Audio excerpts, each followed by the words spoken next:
They have to be flexible. I'm going to call the recommending meeting to order. Time now is 9:03, January, this is the 31st. January 31st. Are we in compliance with the open meeting law? Yes, we are. Okay, with that being said, we'll move to the first line item of business. Just for the record, if bill number 2011-46 is moved out of recommending today, it will be eligible for adoption at the February 1st meeting. And if bill number 2012-4 and 2012-5 move out of recommending today, it will be eligible for adoption at the February 15th City Council meeting. We are going to move out of order just slightly. We're going to trail bill number 2011-46 until the mayor arrives. So we'll move on to bill number 2012-4, which is for possible action adopt the 2009 edition of the International Residential Code together with amendments thereto. It amends the city's administrative code regarding repetitive plans, sponsored by Councilman Stephen D. Ross. Staff? Good morning. Good morning. Councilman. Chris Knight, Director of Building and Safety Department. We have been a long time adopting the International Residential Code, the 2009 code. The primary reason for that was a provision for residential sprinklers that was added this year into that code. And we have been in negotiations with the Southern Nevada home builders on that issue. City of Henderson adopted the code and included residential sprinklers and have been enforcing that provision since their adoption last fall. Clark County has adopted the residential code but did not include the residential sprinklers. City of North Las Vegas did not include the residential sprinklers in their adoption of the 2009 code. Our work with the home builders includes the residential sprinklers requirement, but with an economic trigger. The issue with residential sprinklers is one of cost and one of the onus that it places on the home building industry, and everyone knows with the current economic climate that we have, added costs to the home building industry can become quite burdensome. So we were able to work with the home builders and negotiate an agreement that's included in this ordinance, that there is an economic trigger that brings residential sprinklers into enforcement. And that economic trigger that we're recommending to the council is that in Southern Nevada, that would be a cumulative total of Henderson, Clark County, North Las Vegas, and Las Vegas in any calendar year. When we issue 10,000 or more single-family permits, the following July of that from that calendar year, residential sprinklers will become an automatic requirement.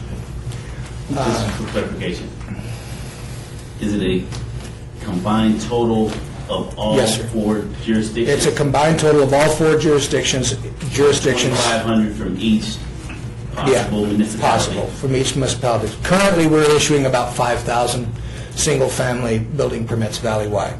Okay. So that has to double. The home builder said, well, when we get back in business and business is at the point where we're building that many houses, that economically they feel that they can make it work to include residential sprinklers as a requirement. The fire chief was very instrumental in helping us, Fire Chief Myers, very instrumental in helping us reach that compromise with the home builders. His position was, I don't have to have residential sprinklers now, but I do have to have them, and I have to have them when it makes sense. And the home builder said, we understand the need for residential sprinklers, and if you can make it economically viable for us, and they came up with the 10,000 permit figure, that indeed they would be willing to go along with that. So we have their agreement on this. I don't know if anybody's here from the home builders or not, but we have an agreement with them, and therefore we've brought the IRC with the residential sprinklers forward to you with that economic trigger.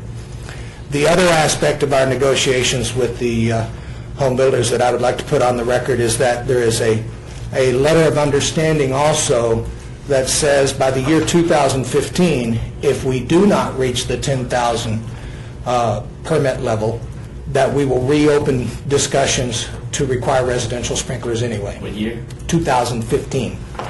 That would be 3 years from now. So we're hoping in the next 3 years, we hit the 10,000 threshold, they can afford it, and even if they can't, we need to discuss when we're going to start requiring residential Is there sprinklers. a reset after each calendar year? No, sir. Once they meet the 10,000 figure, Starting from what day? starting from the following July 1st of the following year. So if we reached it in 2013, say we reached it last year, the calendar year 2013, July 1st of 2014, from that point on, we would require residential sprinklers, and there would be no reset. Once you reach the threshold, you've reached the threshold. You know what, Mr. Chairman, Yes, yes. something that's a little incongruous with the language that we did. I'd like legal to just make sure that we're not talking about per calendar year versus accumulated total of 10,000. It's a cumulative total of 10,000 within a calendar year. Within a calendar year. So Then- it's not accumulated over a number of years. Right. It's not accumulated over a That's calendar. what- It is That's where I thought you were. January to December of each year. If you don't And- reach 10,000, you don't. Yeah, in December, we'll check and see how many permits have been issued. If we hit 10,001 following July, So it does reset. we will require, So it does reset. oh, then I misunderstood your question. I apologize. It does reset then. I thought you were talking about resetting on the requirement for sprinklers. No, the reset of The count. the count. Yes, it does reset each year. Okay. Okay. It is for that specific calendar year. Okay. So I apologize for misunderstanding your question. That's no problem. No, thank you for pointing that out. Well, it just sounded different than what I heard. Okay. So we recommend adoption of the International Residential Code with that agreement with the home builders. Okay. Is there anyone from the public wishing to speak on this item? If so, please come forward and state your name for the record. Seeing none, Councilor. A lot of questions that whoever can answer, maybe it was you, Chris. What were the housing starts, and I assume that's housing starts, no, permits. Is that how they gauge housing starts, is by the number of permits? The number of permits that we issue, yes, So sir. what were the previous years when the accumulated countywide total, that's what we're talking about here? Oh, valley-wide total, virtually the same. Valley-wide total, I think we reached a peak of over 20,000 in like 2005, 2006. So we're looking at half that. We're not even looking at full recovery of when residential construction was at its highest. That figure was derived at over a 20-year average, and that is the 20-year average. So, 10,000. yes, sir. So that, but in any event, regardless of the number of housing starts between now and 2015, it will take effect in the Yes, year sir. 2015. Once we reach the economic threshold. Well, I don't know that it will take effect in 2015. The agreement was we would reopen the I'm discussions. sorry. Reopen it. Because I think they basically just wanted to stall this thing out. Yeah. Good. It won't be an automatic, but I think you'll see the fire chief and myself, if we don't reach it by the end of 2015, pushing very hard to start requiring residential sprinklers. Good deal. Councilman. Well, it's hard for us to modify it, it's hard to negotiate it out, especially by the parties that have the power they do, because they know what they want to do and they're not going to bend. So we might as well let them have this, and then we'll have these sprinklers. We'll have them in 4 years. We'll have the discussion in 4 years. Hopefully, we will have them in 4 years. Well, that'll be another delay. I think that, if I can say this, I think that actually the discussion on this should have gone to the council. I mean, it will in a sense if we take this to the council. But the negotiations never Right. reach the council. I would anticipate that someone from the home builders will be at the council meeting when you do the final adoption, and you can have that discussion with them at that point if you want. Okay, well, I move to approve this bill, moving forward to the council. All in favor? Aye. Ayes have it. Bill number 2012-5 for possible action updates the nuisance abatement provisions of the municipal code to reflect recent changes in state law regarding notice periods and civil penalties proposed by Chris Knight. We briefed you on this during the legislative session, and following the legislative session, when the bill was signed by the governor, it took effect immediately, and we adjusted our processes in code enforcement on abatement issues to comply with AB 360. However, we felt that it was necessary to codify those adjustments, and that's what this bill does, is codifies what we've been doing since the bill was passed. What the bill did is it requires a 30-day notice for abatements, for nuisance abatements. Previously, I think it was 10 days. It moved it to 30 days. And then any liens on civil penalties have to be held for 1 year before you can lien the property. So we created a tickler file, and once that 1 year period comes up, we place the liens on the property. It also changed the amount of our civil penalties that we can assess. Residential daily civil penalties cannot exceed $500 a day. We were already at $500 a day. And daily civil penalties for commercial properties cannot exceed $750 a day. We were at $1,000, so it dropped our daily civil for commercial properties down $250 a day. We have already implemented that, as I said, in our processes. This is to codify the language of the legislature. And the other thing is on liens. Our out-of-pocket expenses that we have, it does not address those, and we continue to lien those through our regular process with the council. So we bring the civil penalties, the out-of-pocket expenses to council the way we always have done it, and then we make an administrative process. We've set that up to hold for the 1 year on the liens of the civil penalties, but we go ahead and lien the hard costs, and when we lien the hard costs, we include in that lien a notice that the civil penalties liens will be assessed in 1 year. So this is really, I hate to downplay it, but more of a housekeeping item to reflect in our codes the practices that we've been conducting as a result of the actions of the state legislature. If there's anyone wishing to speak on this item from the public, please come forward and state your name for the record. Seeing none, Councilman. I move for approval. All in favor? Aye. Ayes have it. We will digress back to agenda item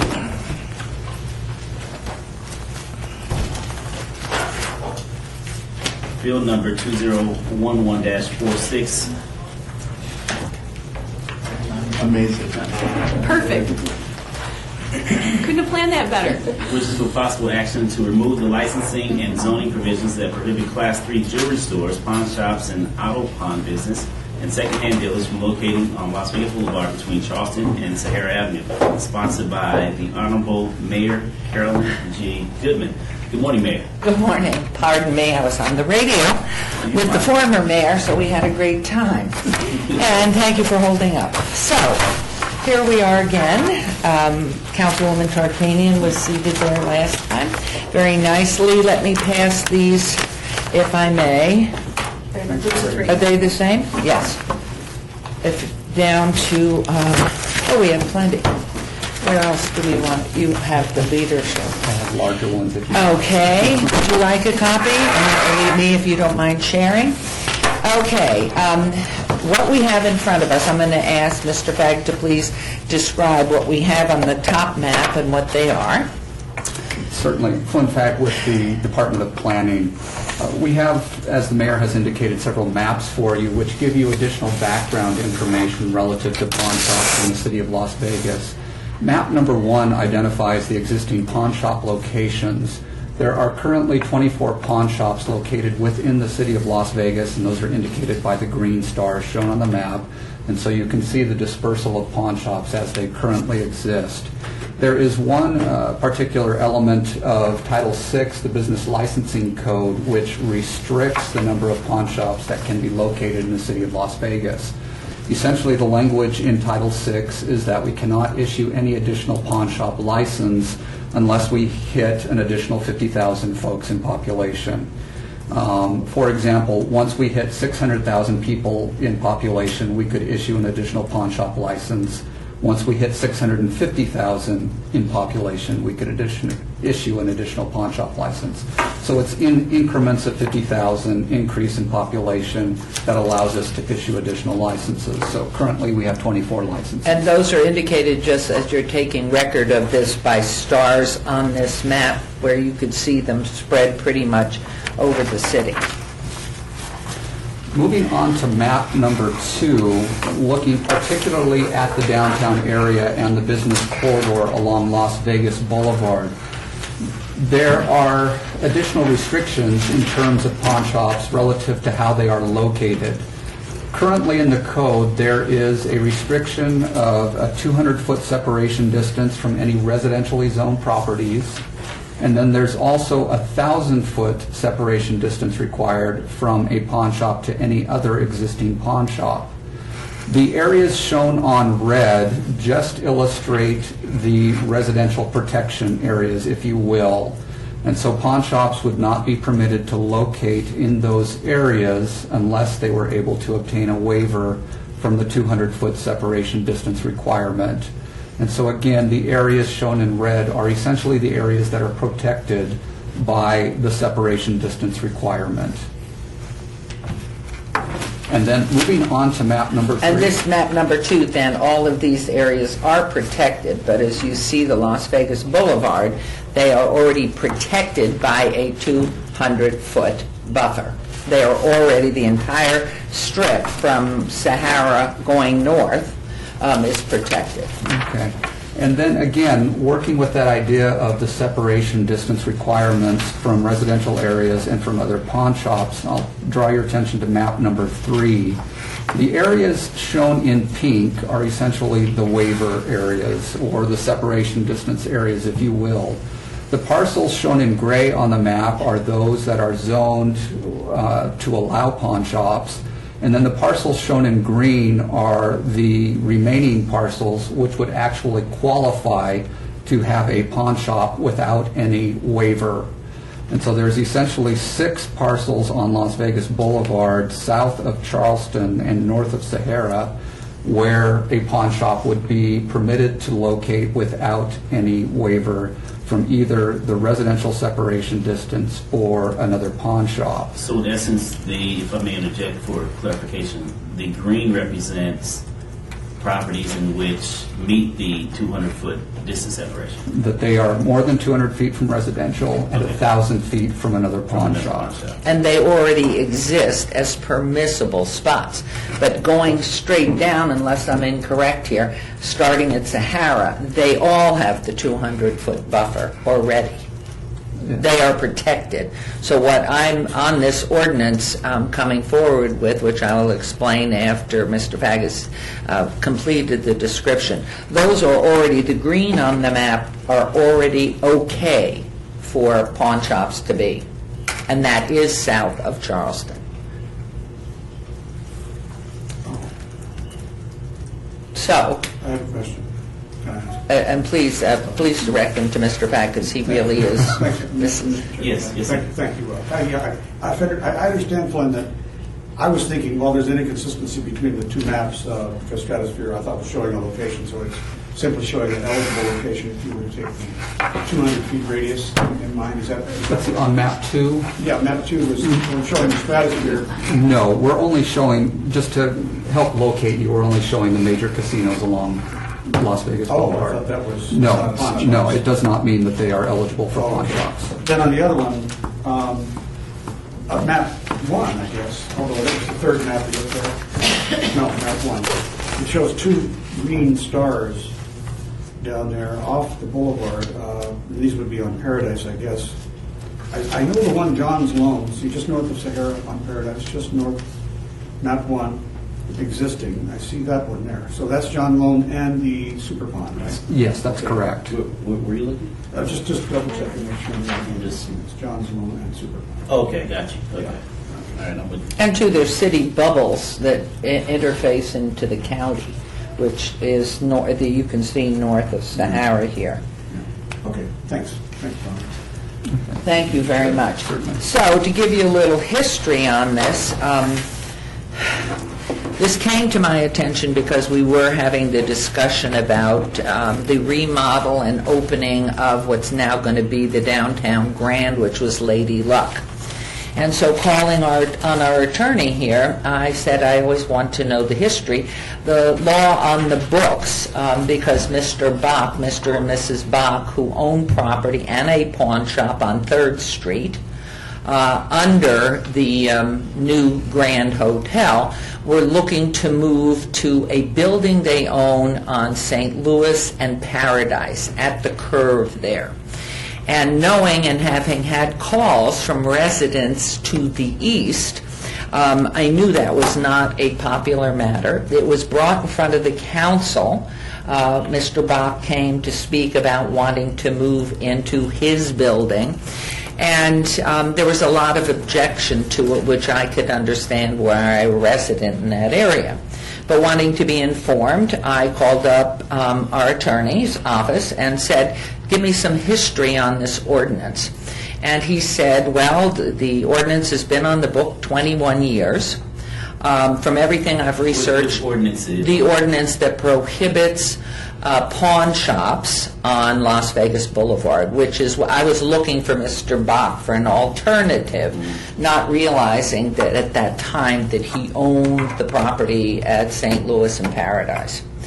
But at that point, that became a separate issue for me as I went and talked to our attorney, who said, he told me there was a restriction that there could be no pawn shops on Las Vegas Boulevard from Charleston south to Sahara. There's a restriction on the books that said there was an ordinance 21 years ago, no backup as to why. Right, that was going to be my next question. Yes. So, at that point, I said, I know there were ordinances on the book that you can't tie your pigs and cows on Fremont Street between this street and that street. We need to clean up the ordinances. How many are there? I want to get into this so we're not encumbered by laws and ordinances that have no use anymore. And so, anyway, going further with this, it dawned on me that the entire corridor from south of the Strip all the way running through the city and to the north is commercial. The entire piece is commercial. At that point, I went to Mr. Fagg and asked him, can you tell me anything more about this? And what resulted were these maps. And my interest in is 1, jobs, 2, renovation and fixing everything up. And I thought, my goodness, we have tattoo parlors, massage parlors, men's clubs, interesting pieces on the Strip right now between with strange names, from Charleston to Sahara. If we could open that up and there were a pawn shop that would want to move to foot traffic area, the first and most important piece would keep them out of residential areas or bordering on or asking for it, protects the resident. And everything that would go on the Strip already has a 200-foot buffer to protect residents. That was my first thought. But the second thought was I want to create jobs and I want to fix up a blighted area. The city council has total control over the fascia, the architectural design of anything that goes in the city anyway. So my thought was, my goodness, we have wonderful, Pawn Stars, that is the top cable show in the world apparently right now, and has put a whole new level of types of people that deal with pawn shops, much like what did I write down here? The Antique Roadshow, where they dialogue over how much a purse they'd get for it, or an antique gun from the First World War or whatever. And it would be nothing but a win-win and would protect residents. And so that was my whole reason going into this, and thought it a natural. And so knowing that, I did subsequently find out Super Pawns on the corner of Paradise and St. Louis, they're on a lease. And when their lease runs out, how wonderful that for them to move out of being close to a residential area and move out somewhere on the Strip where they could not only have their shop but make it attractive and hire, maybe expand and have a better location for residents as well as building up something on Las Vegas Boulevard. So that's why I undertook this. I thought it was a win-win all the way around. The only person that doesn't win out of it is Mr. Bach and his relocation, which I'm sure is not an issue for this because he still is anxious to move into his building. Bless you. But that would be his issue to take on, nothing to do with this, because he wants to be in a building he owns. So, questions for me? Yes, I have a couple questions. Sure. I'll direct the question to Flynn for a technical question.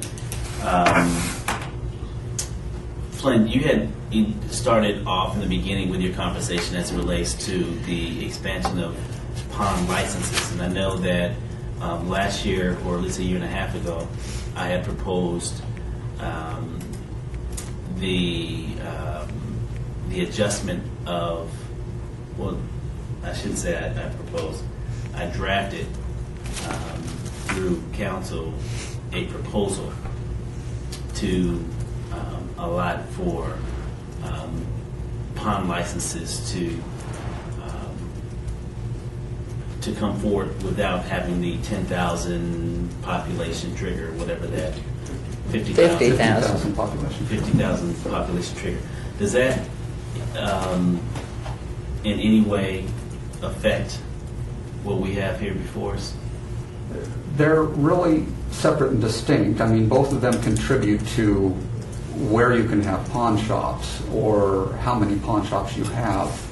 But that particular element is part of the business licensing code and limits the total number of licenses that we would have in the city. This indicates on what parcels of property they may be located and the separation distances that are required. What is the zoning for pawn shops? Is it C1? It's C2. C2? Yes. And this doesn't mean, if I may interrupt and further this discussion, it doesn't mean that somebody who has a pawn shop on Jones or one of these other stars would have to move from that. I'm just looking to move any controversial ones that are encroaching on residential areas to protect the residents, but two, to make this a job-friendly area for those who are on leases and might consider moving, to keep them on a commercial street. Right, I understand that. One of the stars could potentially choose to move from their current location, if in fact this ordinance moves forward, to the Las Vegas Boulevard location, if in fact it meets the distance separation. And is approved. And it's on C2. If a pawn shop were to relocate, they would still have to file a new special use permit application to determine the appropriateness of the property where they're going to move to. So we still have to evaluate as pawn shops move if the new location is going to be appropriate, and then we come into the issue. So what would qualify the pawn shop for the move as far as the city is concerned? Okay, number one, they have to have the correct zoning, so C2 or above. And then secondly, in terms of the minimum standards that have to be met, we have the 200-foot separation from residential, the 1,000-foot separation from another pawn shop. Now, obviously, those two can be waived, but City Council has to consider that application and could either approve or deny the waivers. Right. So if in fact, and I'm not sure if you've gone this far, if in fact looking at the distance in which we're looking at within the corridor, Charleston to Sahara? Yes. What's being proposed? Yes. How many pawn shops would actually qualify without any waivers? If you look at map 3, the parcels indicated in green are the ones that would be available for a location without any waivers. So they meet the 200-foot separation distance requirement from residential and the 1,000-foot separation from another pawn shop. And what are these parcels? The one at the intersection of Charleston and Las Vegas Boulevard there on the southeast corner is currently occupied by Walgreens. The one on the other side of the street is currently occupied by a storage facility. And then moving further on down south, those 4 parcels joined together. There was previously, it was a strip shopping center, a small strip center. There was previously a wedding chapel and some other things in there. I believe that's where Alex Presley has his resale shop in there now. Is that where 4th Street? Correct. That's That's the divide. Oh, okay, I see what fourth. where the sign is, "Welcome to downtown." Okay, Yeah. okay, so as of today, someone could, if in fact the ordinance is approved by council, these 3 locations, or 1, 2, 3, 4, 5, 6 locations, if the lines represent parcel separation, would qualify Without any waivers. without any waivers. Now, in essence, for example, and I don't want to belabor the issue, but I'm just want to be clear here. Each one of these lines at the tip on the south green, the furthest one green, each one of the lines, the vertical lines, does that represent a parcel separation? Correct. It does represent a parcel. So if a pawn shop were to move in, say for instance, the southernmost tip of the green, it would disqualify another pawn shop on this same green square, right? Because it Absolutely. wouldn't meet the 1,000-foot separation. Correct. And the top 2, if a pawn shop moved in either one of those, it would cancel out the other one across the street because Correct. once again, it wouldn't meet the 1,000-foot separation. So in essence, you're looking at most 2 pawn shops play. Yeah. at the Minus moment. the waivers. I'm just saying as far as outright coming in, not having to come before or basically qualify, right? Correct. Okay. Still requires a Question? special use permit, It but still requires a special use permit, but But wouldn't it require the basically waivers. falls within code. Question from me. The green ones are approved without this ordinance that I'm talking about, correct? As No. of, they would have to, because they're south of Charleston? yes, if this ordinance were approved, Right. they would become eligible. As of right now, no, they are not. Okay, thank you. Right. So what I'm getting at, Mayor, is if in fact we approve this, at best, there will only be 2 pawn shops that could make it to Las Vegas Boulevard without any problem. Correct. Everything else would have to come under the discretion of this council as far as from a waiver standpoint, and possibly variances, correct? Okay. So the council has control. Just for an idea, I was thinking, and I have no idea because I haven't spoken to anybody, but I was thinking of how popular the Pawn Stars are and how the line is around the block. They may be very happy there. But I know we have been dealing forever with Ivana Trump's Holy Cow, purchase of the Holy Cow, then it was going to be Walgreens, and it sits there on that corner opposite a commercial center on the other side, which is not high-end commercial. But I was thinking, well, then a pawn shop, should they decide to move, could go into that commercial center over there, which right now they can't. Or should they decide to move, they could then expand, hire more people, and beautify that entire corner, because the council has control over that, of the Holy Cow site. So to me, it was just that whole long commercial corridor, which protects the residents. I mean, that was my first concern. As much as possible as we move forward in planning this, keep commercial where commercial should be, and keep residents. I mean, if you looked at Paradise from Sahara to St. Louis, the west side of Paradise has more commercial, certainly at McDonald's and that corner. And the only reason there's any commercial is because we have all the massage parlors on the east side of Paradise. So coming around the corner and assuming at some point that perhaps Super Pawn might want to move out of there, we have the lovely culinary facility there. It's very attractive. And perhaps Super Pond might want to buy, rather than lease, one of these properties that are currently boarded up and make an attractive, which we would have control over. Who knows, something that looks like the culinary property with the picket fence. So, that's it. May I ask a few questions? Yes. Yeah, if I could suggest, Mayor, that we probably would be better advised not to discuss any specific company as far as potentially occupying these kinds of things, because it might give an impression that the council could look more favorably upon one company than another if we were Which would be absolutely untrue. at clearing the ground. Absolutely untrue. But Right. it could look, and I'm fully Okay. aware this is my hood. I know, that's why I brought it up. I'm very familiar with it, and very familiar with the raunchy and racy quality of the area as it goes to the north, as it approaches Charleston. There is, we kind of have a parliamentary problem here in the sense of the way we handle bills, apparently. It's possible that thinking people could compromise in certain ways on this, but I don't know if we can do that without thinking about it, talking about it, and putting it down on paper and bringing it back to the neighborhood. Because what you have pointed out with this map number 3, it's a good map because it shows where there are areas where the previous councils felt that perhaps things like this could exist, except for the overall ban on pond, that mile.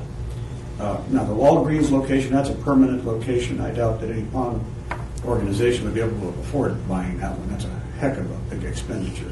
The storage there, that's a huge building and new. Well, it's only 15, 16 years old. And then, of course, but down here you've got stuff that might be easily relocated and or raised to put something new in the southernmost green area. So thinking about that, it requires a little bit of work, I think, and a little bit of discussion with the neighbors, because I cannot support this ordinance as it is written. I feel that we just can't at this time open up this pond to any of these residential portal streets such as Oakey and St. Louis.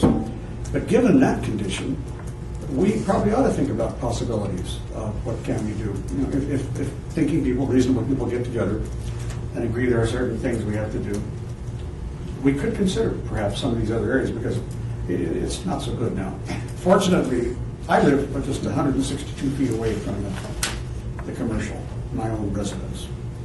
I live on Fifth Place. You see that vertical street there, which runs right straight up to that location you identified as a Walgreens. Fortunately, the residences there are screened to a large extent by the existing hotels, restaurants, and things like that. So it's not bad on the east side of the street. Mm-hmm. And the west side of the street is a little less controversial.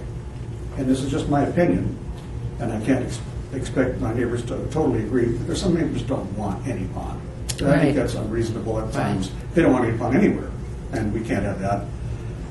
I agree with you about the attraction on Stars. It's a great thing. So I think, though, what I mentioned about a parliamentary problem is this bill has to pass today or it dies. It passes the council tomorrow or it dies, I should say. We can refer it on with some sort of recommendation to get it to council so the council could deal with it, but it needs some work. And I don't want to totally kill your idea as it stands in terms of the possibility of it. But I can't support it as it is in writing today.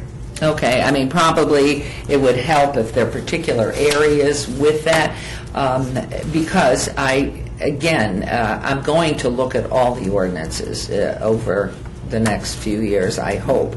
And this, to me, just really makes sense. And as much as whether it's approved or not, I wanted a matter of record that I, personally, as mayor, want to open up commercial areas that are blighted to create new buildings, renovate them, expand employment, and also keep a great eye on protecting the residents.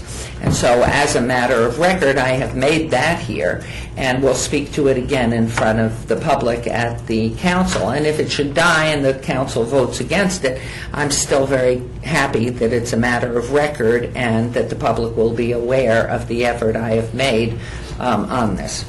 May I ask legal counsel something? Mr. Chair, is it true that the ordinance stands, because we obeyed it once, that the ordinance as it stands now has to be approved tomorrow or it dies? That's correct. And if we wanted to amend it at some time, for example, to discussion, to have amendments to discuss it further, does it still die if it doesn't pass as amended tomorrow? Right, if the bill doesn't pass in some form tomorrow, whether it's written or whether it's amended. Well, and the other thought was, and please correct me, Mr. Steed, if I'm incorrect here, the fact that if it would die tomorrow, does it mean it can't be brought up for how many months? No, there's no, No, it can. there's no. So, I mean, I'd be fine if you wanted to do that, because I believe in it. I just know it's the right thing, and it will help business and jobs and protect residents, and so I could, but I'd like to have these pieces on the ordinance that are, controversial or problematic. So if I could impose upon you to give those, so we can go ahead and recraft it so it works. Oh, happy to work with. Perfect. Through you, Mr. Chair. Your Honor, I'm happy to work with you. Great, I would love that. I'm sorry I didn't get it to you ahead of time, but as you know, we have tons of things on our plate. I don't think we mind we're not debating, just talking about this a little bit. Your Honor, you shouldn't be totally out there on your own on this whole concept, because you and I spoke Right. about it 4 months Yes. ago. Because we were led to believe that Howard Bach absolutely had to move out of the way of that Grand Hotel, or something wouldn't happen. Right. That's We found out where, that it can happen, even if Howard stays there. well, as you know, in your days in your previous life, which you may still have, in rare books, you go out searching for a book, you don't find it, but you find something else.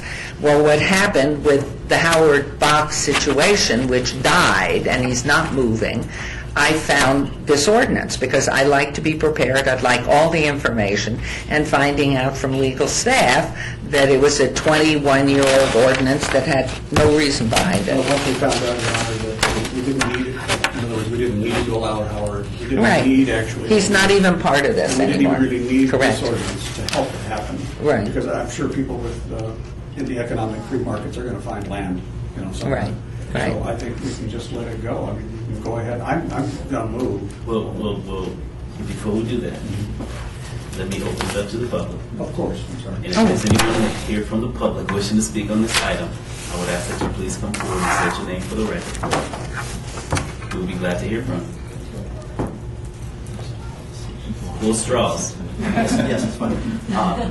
Good morning. Good morning. My name's John Delikanakis. I live at 548 Barber Way. Yes. And I think I'm the vice president still of the Beverly Green Neighborhood Association. Just some broad comments. I know other people want to talk about some other topics. I am happy to hear that you're going to have another crack at the ordinance. With that in mind, I would ask you in your drafting, well, first, your concern for protections of the residents of the neighborhood. I'll tell you, I would say that most of the residents are very happy with the ordinance as it stands today. It provides distance restrictions which already protect us. It also protects us from the all too often a scenario where we have to come down and fight waivers. Okay? Now, what was interesting was the exercise we went through on the map showing that even if the ordinance were to pass as drafted, we're really talking about 2 sites. It begs the question then, why do we do this? When I weigh it in contrast to the negatives, which I believe will occur if the amendments, as at least proposed right now, go through. First, I'd ask you to take a look at the Centennial Plan. I'd ask you to take a look at the neighborhood plans that were approved by City Council, both for John S. Park and for Beverly Green. And finally, I'd ask you to keep in mind the city's redevelopment plans. I do understand that this is within the redevelopment district. So if the broad view and the vision of this city is that the redevelopment district is to now encourage pawn shop operators to move their operations to this corridor, because that's in effect what it is. You are encouraging pawn shop operators to move their businesses to this corridor. If that is truly in keeping with this city's vision for the redevelopment district, then by all means do it. I would hope that that isn't the vision. You're right, we do have adult clubs. We do have tattoo parlors. And as residents that live and work down there, we deal with it because that's what the law is. And when we bought into this community, we understood that's what the law is. But I also knew that the old ordinance, which protected me, at least with pawn shops, was there. And so what I would say is, as you draft, I want you to keep in mind, I hope you'll keep in mind, the redevelopment district, the goals of redevelopment in Las Vegas, and the types of businesses this city should be encouraging to open up shops downtown. Finally, just as a fine point, because we talked about the super pawn in the corner.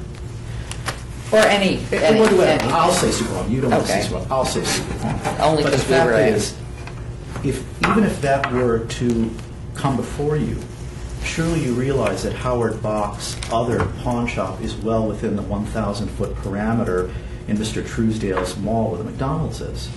So that ain't happening. I mean, to speak to your counsel, you open yourselves up for a lawsuit. So even if Super Pawn or another pawn operator wanted to take the Holy Cow site, I can assure you that Mr. Bach's other pawn shop is well within that 1,000-foot radius. So to me, that should not even be a consideration unless you really want to fight that when that operator applies for a waiver. It was just an example. It didn't mean anything. Nobody indicated anything, but I know it's blighted, so it was just something that was available. Yeah, I mean, so it's a good point you It is make. I just want you to be aware Good. of that. I'm sure Good. your legal counsel will No, point very out as good. well, because that's so. Then that even lessens one of the other sites that really could become that site, unless Mr. Bach moves his, can't become a pawn shop. But I have Even no if problem the with amendments that. went through. I'd love to see something happen to that site. So anyway, I'll shut up and I'll let some of my colleagues speak. Do you have any questions for me? Thank you. Thank you. Thank you for your time. Anyone else wishing to speak on this item, please come forward and state your name for the record. Certainly. Kate Lowenhart Fisher.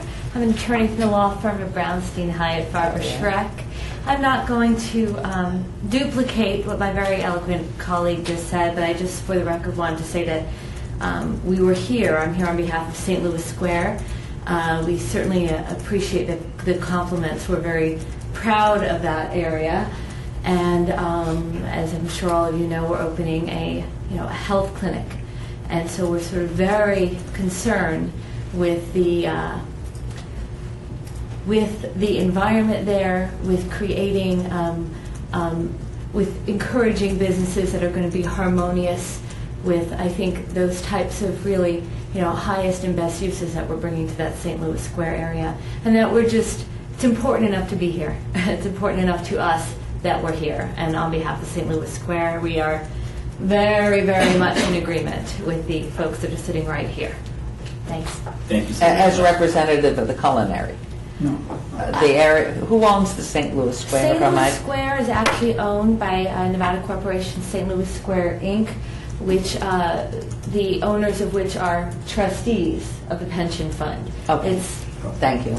We don't technically represent the culinary fund. Okay, thank you. Thank you. Anyone else wishing to speak on this item? If so, please come forward and state your name for the record. Good morning, Jennifer Lazovich, 8345, here today representing Super Pawn. Excuse me, I'm getting over a cold and so I'm losing my voice, but I heard some of the comments, I listened to the dialogue. A couple things I just wanted to note for the record. While Super Pawn did not ask for this ordinance to come forward, and you made that very clear and I appreciate that, Mayor, we do want to be part of any discussions that you may have in the future.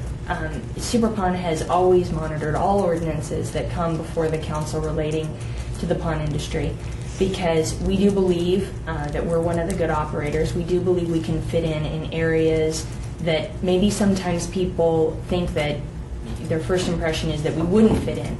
But if we're given the time to sit down and work with the neighbors, we usually and often do come to a good resolution. And I say it often, but on the Decatur and Meadows property, the old Sizzler, we spent a long time working with those neighbors. We invested $1 million in a building that was vacant for some period of time, and thereafter a lot of other development came in and around us. It didn't scare away development. We were part of growing development in that corridor. So we appreciate the comments today, and we'd like to be part of any discussions you have in the future. And we do believe there are some merit to this ordinance, but we understand you got to look at everybody and the neighbors that also live in this area as well. I might, if I might, ask a question or make a comment. Knowing very well, I'd completely forgotten about the Decatur site, but I remember what a horrible area that had become. And then how you had worked, and your company had worked to develop the area, which has since brought a new vibrancy back to Decatur, south of Meadows Lane. So this is really, and the level of change that has happened. Pawn shops used to have a very seedy aura about them. And I think the whole industry has changed. And that, to me, and the responsibility in particular of Super Pawn in all of its areas where it is. I'm very impressed with what you do. So whether or not you ever moved or you decided to take the license when the lease ran out and move somewhere else, I just wanted the opening to develop the area, should you choose. We have 24 licenses, and until we get another 50,000 people, we're going to have 24 licenses. So it's just moving. You are currently in the one side bordering a residential area, and to me it would be nicer to have you in a more commercial foot traffic area, although you're well known for how you handle people and everything. So I thank you for what you've done for the city. And one final comment I should make. We're very happy with where we are now. I'm sure. I feel very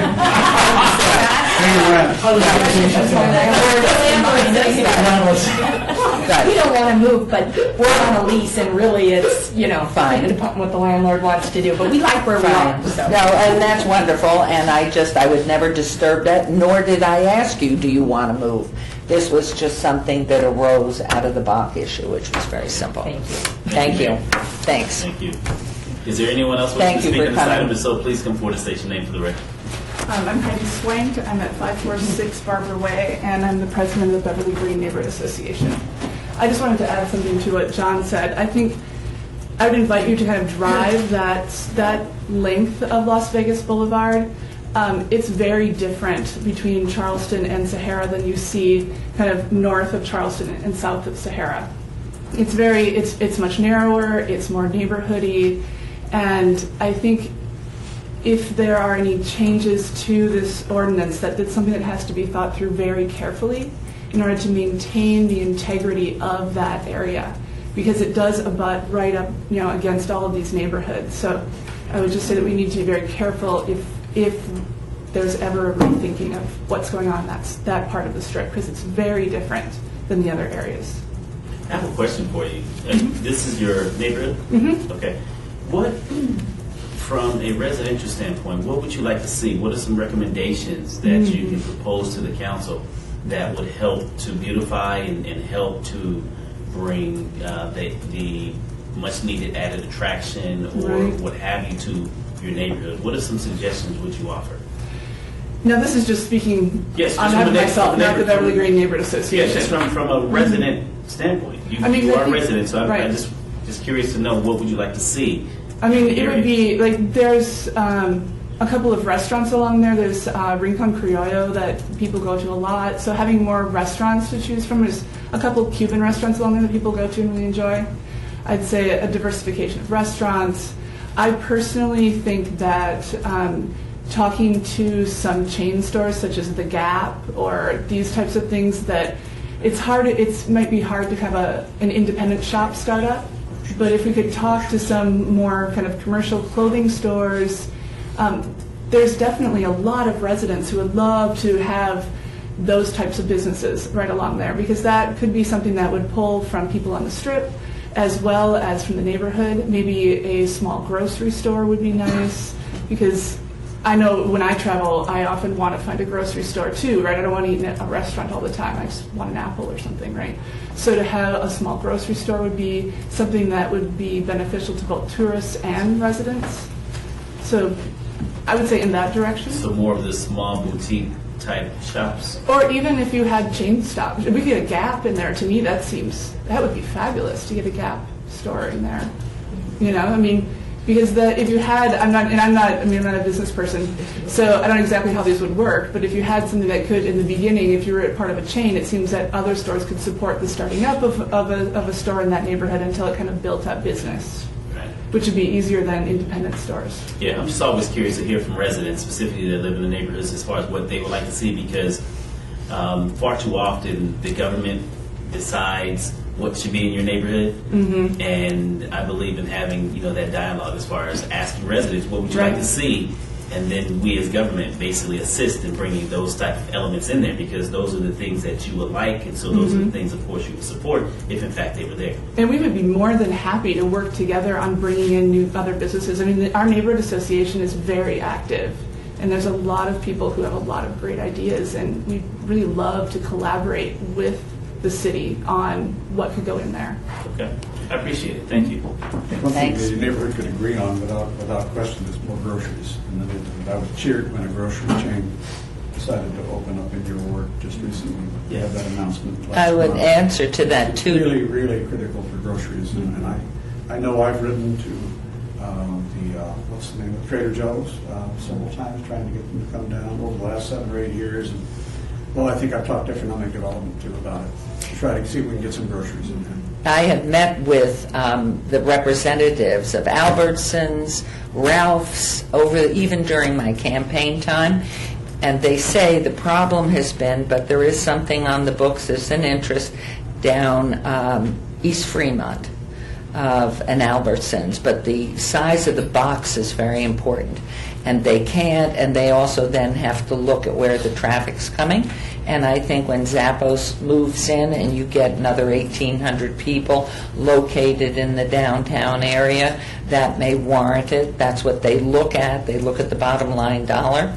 And so I think we're all interested. We have one little tiny one, grocery store under, not Jewel, Soho Lofts, Resnick's. And, but it's very small. And it's expensive, which they have to be to make it go. So, I mean, there are a lot of dynamics to it, but I do know that the city and the council really wants to encourage, and during my husband's tenure, I spoke to him about it all the time. We need a large grocery store downtown. Buyer's Market, I miss Buyer's Market. I do too. I do too. Okay. Thank you. So at this point, if there's anyone else wishing to speak on this item, please come forward and state your name for the record. Seeing none, Councilman, do you have a recommendation? Yeah, on this, I do have a recommendation. It's too late to make this a workable bill. I think that we should, as is our responsibility, refer it back to council with a recommendation of do not pass. A do not pass or no recommendation? Whatever is appropriate in this instance. Either one is fine. Do not pass. Okay. She can come with a new bill. Okay. What if I want to go with a no recommendation? Oh. If you don't support the motion, it doesn't pass, and it'll either go without a motion, or you can make another motion and see if it will pass. There's only two of us. Well, you could make a motion to send it along without a recommendation, and he might change his mind. Well, That's what I'm saying. I'll tell you what, so we don't get a loggerheads on this, Right. waste too much time, I'll just change my motion to a motion of no recommendation to the council. Okay, I can support that. So all in favor? Aye. Aye. Ayes have it. So this will come before the city council with a no recommendation Okay. for the council to have dialogue and Okay. see where we go. from Then there. I will try to be very brief, and I'm hopeful Mr. Faggi will bring the slides and explain them as eloquently as you did. Yes, I will do that Thank you. tomorrow. I appreciate it. And thank you for your time, gentlemen. I appreciate it. And everybody who came to speak. Thank you very much. Appreciate it. Okay, thank you. Is this your file? You'll keep that for That is us? public comment. I cannot. We're now under public comment. Anyone wishing to speak under public comment at this time may come forward and state your name for the record. Let's have some order. Seeing none? Meeting's Councilman, still in session? No, it's not, I move we adjourn. all in favor? Aye. Ayes have it. Thank you.